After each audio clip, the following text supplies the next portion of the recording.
Salut à tous et bienvenue sur la chaîne de la survie en nature.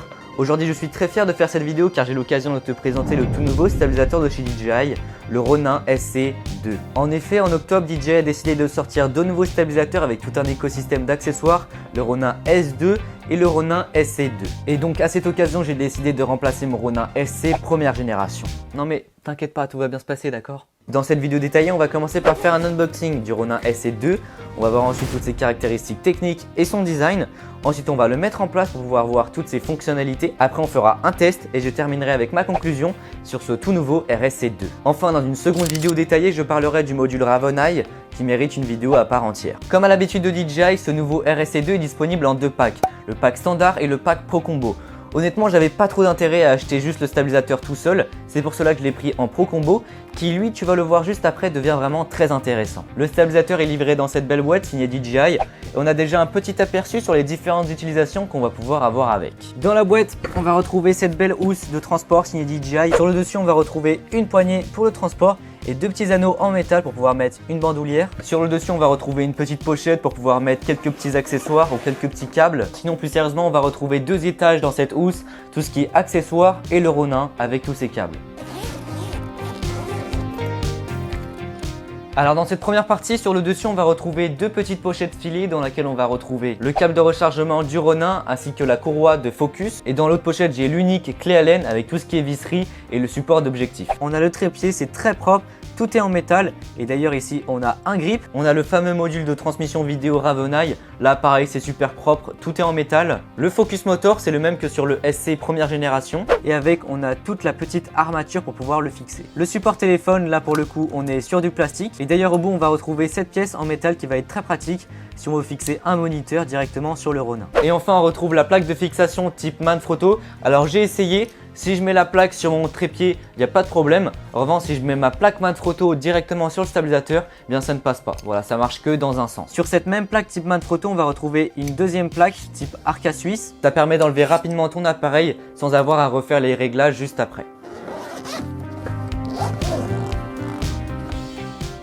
Dans ce deuxième étage, encore une fois, on va retrouver une petite pochette filée dans laquelle on va retrouver tout ce qui est câble pour pouvoir brancher tous les accessoires. On a du câble USB-C, du micro USB, de l'HDMI, de micro HDMI, enfin vraiment on a tous les types de câbles qu'on aura besoin. Comme tu peux le voir, on retrouve le Ronin SC2. Alors il est très bien sécurisé puisque à ce niveau-là, la housse est plutôt rigide et puis juste ici on a une petite sangle pour le transport pour sécuriser le tout. Enfin dernier accessoire, je te parle du double handle de chez SmallRig. Ils me les ont gentiment envoyés avec plein d'autres accessoires. Je ferai bien sûr une vidéo détaillée. Ça se présente ainsi, on a deux rails avec plein de fixations pour mettre tous les accessoires qu'on a besoin comme le micro, le moniteur, le téléphone et plein d'autres accessoires. Les poignées elles sont vraiment très agréables à utiliser, elles ont un très bon grip, ça permet d'avoir un meilleur confort lorsqu'on tient la nacelle et surtout ça va permettre d'avoir des plans beaucoup plus smooth. De plus, et ça c'est un très bon point positif, avec tous les accessoires déjà dans la pochette, on a assez de place pour pouvoir mettre le double handle dedans. Au niveau des caractéristiques techniques de la pochette, elle mesure environ 30 cm de long pour 14 cm de large. Le tout pour un poids de 2,8 kg avec tous les accessoires dedans. Le Ronin tout seul une fois plié mesure 25 cm au plus long pour un poids de 1,2 kg. Une fois le Ronin installé avec tous ses accessoires, c'est-à-dire le trépied, le module de transmission vidéo, le focus motor avec tous ses accessoires pour qu'il fonctionne, on sera sur une hauteur avoisinant les 40 cm pour un poids d'environ 1,8 kg. Mis à part les caches moteurs, le tableau de bord et les quelques boutons, tout le Ronin est en métal. Comme tu l'as vu, le Ronin SC2 est pliable, ce qui le rend très compact pour le transport, rapide à installer et cela lui donne deux types d'utilisation. Première utilisation, le standard, c'est ce qu'on retrouve sur tous les stabilisateurs du marché pour l'instant. Et la deuxième utilisation consiste à incliner la nacelle à 90 degrés pour pouvoir utiliser le mode portrait, pratique pour les réseaux sociaux, mais surtout cela permet d'avoir un bien meilleur maintenu dans certaines conditions, par exemple lorsqu'on utilise la nacelle pour faire des plans au ras du sol. Sur le dessus, on va retrouver une vis trépied 1/4. Au-dessus, on retrouve la batterie de 3400 mAh permettant un temps d'utilisation jusqu'à 14 heures à des températures de moins 20 degrés à plus 45 degrés. À l'arrière, juste au niveau de l'index, on retrouve toujours la petite gâchette permettant de recentrer ou encore de locker la nacelle, mais en plus on retrouve une petite roue personnalisable. C'est vraiment très fluide, ça permet de régler les ISO, l'obturateur, l'ouverture ou encore l'axe du roulis. Sur les deux côtés on va retrouver des rails standards permettant de fixer par exemple les fameuses poignées de chez SmallRig. Et lorsqu'on abaisse la nacelle, on va pouvoir retrouver un pas de vis 1/4. En façade on retrouve un écran LCD de 1 pouce qui affichera une image en noir et blanc. Cet écran va entre guillemets permettre de remplacer l'application mobile car on va directement pouvoir faire tous nos réglages dessus. Juste en dessous on retrouve le joystick, le bouton REC, le bouton M. À gauche on a une molette et un bouton retour pour pouvoir naviguer dans les menus. Et à droite on va retrouver le bouton on-off et la prise USB-C. À noter qu'on va pouvoir charger et en même temps l'utiliser. Très pratique pour pouvoir l'utiliser en studio. On passe au plus important, la nacelle. Elle peut prendre une charge utile de 3 kg, ce qui est très bien. Comme sur les anciennes versions on retrouve des lock moteurs, sauf que cette fois-ci, écoute, il n'y a aucun jeu. Contrairement aux anciennes versions où il y avait beaucoup plus de jeux, sur tous les axes on retrouve les vis de réglage, mais en plus sur les axes de la caméra, on retrouve des petites sécurités. Les locks au niveau de la caméra sont également un peu plus différents. On est sur des petits leviers, ce qui est beaucoup plus pratique. Juste en dessous de la caméra, on va retrouver une griffe pour pouvoir mettre le module de transmission vidéo Ravenai. Et tout ça vient se brancher sur les 3 prises USB-C juste en dessous de la caméra. Pour la mise en place du Ronin, il suffira de le déplier tout en vissant son petit trépied. Une fois que c'est fait, je vais venir déloquer et reloquer les axes pour l'équilibrage. J'en profite pour placer la plaque Manfrotto sur la nacelle et en dessous le Ravenai. Après, on fixe la plaque rapide sous la caméra. Et une fois que c'est fait, tout est bien ajusté, je vais venir glisser ma caméra sur la plaque Manfrotto. Tu as un objectif full manuel, il ne faudra pas oublier de placer le focus motor en même temps que tu fixes la plaque rapide sous la caméra. Je relie mon focus moteur à la nacelle. Je vais brancher le module Ravenai au port USB de la nacelle qui convient. Je relie le module Ravenai et la caméra avec un câble HDMI. Et enfin, je relie l'appareil au dernier port USB-C. Voilà, une fois que c'est fait, l'équilibrage est terminé. Il me suffit simplement d'allumer le module Ravenai. Et une fois que c'est fait, je viens allumer le Ronin. Sur l'écran, on va retrouver le niveau de la batterie. On a 3 modes programmables sur ce Ronin, le mode M1, M2 et M3. En l'occurrence, là, je suis en M3 qui correspond au mode FPV en vitesse moyenne. Sur le dessus, c'est tout ce qui est statut. Donc on peut voir que je suis en mode M3. Le Ravenai est bien branché puisqu'on est en HD. Et la caméra elle aussi puisqu'on a le logo de la caméra. En cliquant une fois sur la molette de côté, on va afficher un petit menu. En cliquant une autre fois, j'arrive dans les paramètres du mode M3 comme je l'ai expliqué tout à l'heure. Ici on va voir le mode qu'on va attribuer, donc ça peut être du FPV, du custom, du 3D Roll 360 ou encore du portrait. Une fois sélectionné, j'ai accès à la vitesse. Donc est-ce que je veux que ma nacelle soit très réactive ou plutôt lente? Et voilà, il n'y a rien de plus simple, je viens de programmer mon mode M3. En retournant dans le menu principal, je peux programmer la petite molette qui est juste derrière. Et puis là, je peux attribuer une fonction. Donc je peux jouer sur le focus, les ISO, l'ouverture, l'obturateur ou encore le roulis. Une fois que j'ai attribué ma molette à une fonction, je peux régler encore une fois la vitesse. Donc est-ce que je veux que la molette soit très réactive ou très lente? Voilà pour ce qui était des menus. Juste avant de passer à l'application, on va rapidement voir les quelques raccourcis du Ronin qui permettent vraiment d'aller plus vite. En double-cliquant sur la gâchette arrière, je peux recentrer la nacelle. Si je fais 3 clics, ça va la mettre en mode selfie. En maintenant la gâchette, la nacelle est lockée, c'est-à-dire que là, peu importe les mouvements que je vais faire, eh bien la caméra va toujours rester fixe.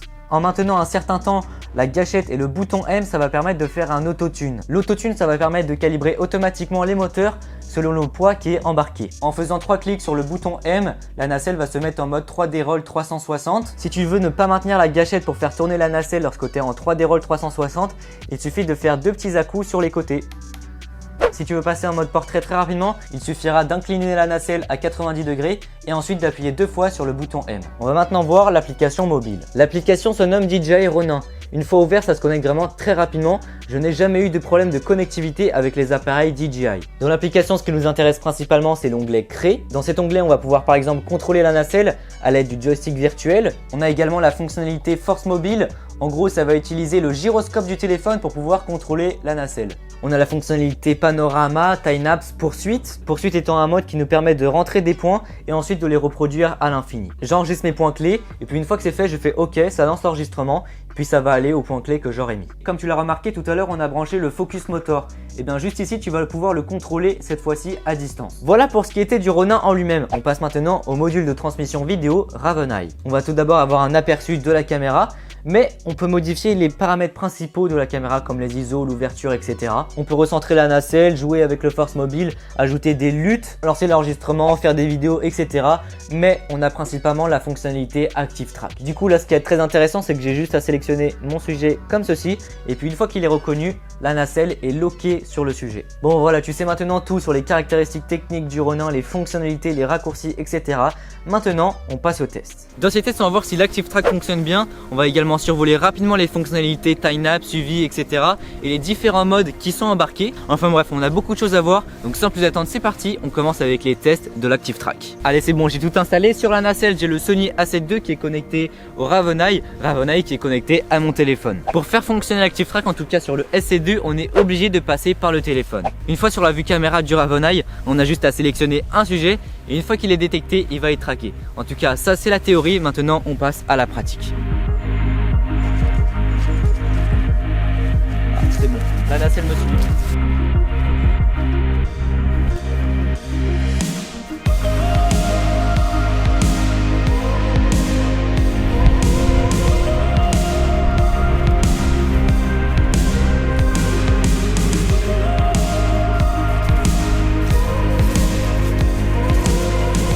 Voilà, sans surprise, ça marche vraiment super bien. Comme sur leur dernier drone, DJI maîtrise l'Active Track. Mais ça, ce n'est pas une nouveauté. Je possède le Mavic Pro qui est sorti il y a déjà 3 ans.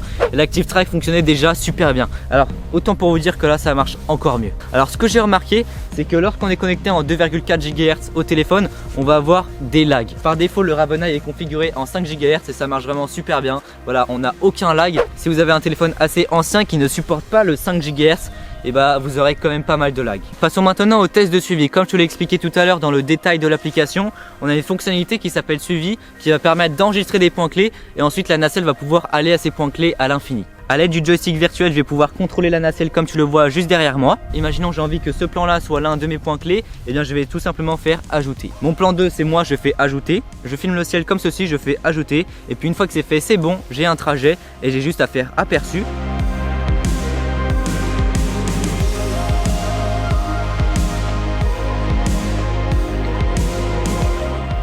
Alors bien évidemment sur l'application on peut régler le temps d'immobilité et la durée du mouvement. Donc là en l'occurrence c'était très rapide. Une fois dans l'onglet time-lapse c'est exactement la même chose sauf que là c'est un peu plus fait pour du time-lapse. Donc on peut choisir la durée du time-lapse et les intervalles. Imaginons je veux une photo toutes les 5 secondes, et bien c'est possible. Et la durée du time-lapse j'ai envie que ça fasse 1 heure. Et une fois que c'est fait je vais choisir mes points clés. Donc j'ai choisi mon point A et puis maintenant mon point B c'est celui-ci. Il n'y a rien de plus simple, c'est très intuitif. Une fois que j'ai terminé j'appuie sur le bouton de l'obturateur et la nacelle va ordonner à la caméra de faire des photos. Et puis à la fin ça va nous donner un time-lapse. Comme tu l'as vu tout à l'heure, on a plusieurs modes comme le mode portrait ou le 3D Roll 360.